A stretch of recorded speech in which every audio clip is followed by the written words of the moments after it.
হঠাৎ করে আমরা লগে এরকম হইব করে কল্পনাও করলাম। তো হ্যালো এভরিওয়ান, এটা হলো সব বানানি, আলহামদুলিল্লাহ আমিও বানাচ্ছি। তো আজকে আমি গাছ থেকে আম পাড়িয়া, তো জানে হইলে আমের একটু লবণ পাখি দেখাই পেলাম, তারপরে আমি খারাপ দিয়েছিলাম। তো আমিটাই আগল খাসা বেশ দেখা না, যেহেতু আম পাকিবার সময়, তো আম এটা জিনিস আমার খুব ফেভারিট। তো আমি আমি খাই দিলাম। তারপরে কোনো লিচু আনলাম, তো লিচুও তো খুব মজার জিনিস, তো আমি লিচু খাইছি। তারপরে আমি লিচু দোকান থেকে হারিয়ে জলতে দিলাম। তো আগে আমরা আন্টি বাড়ি গেলে লিচু খাইতাম, আর তার লিচুর গাছ আসতো। তো ছোটো থাকতে এটা পাখনা খাচ্ছে কিছু বুঝতাম না, তো সারা খাইয়ে বলে দিতাম খাসা খাসা।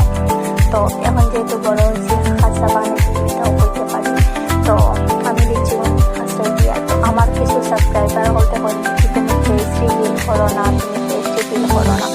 তো আমি আমার খুঁজতাম এখন 1000 সাবস্ক্রাইবার হওয়ার বাদে আমি ফেস রিভিল হওয়ার মতো আমার জেলার সাথে সাপোর্ট করো, তো ওলা করলো।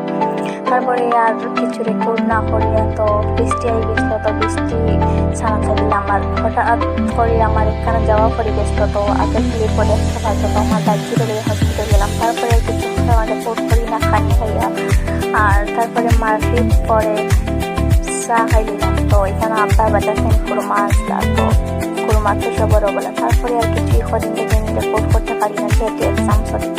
তো এক্সামের লাগে কিছু রেকর্ড করতে পারি না। তো পড়া বেশি আর কিছু খাই মনে হলে কোনোদিন বুঝতে পারে না গাইস।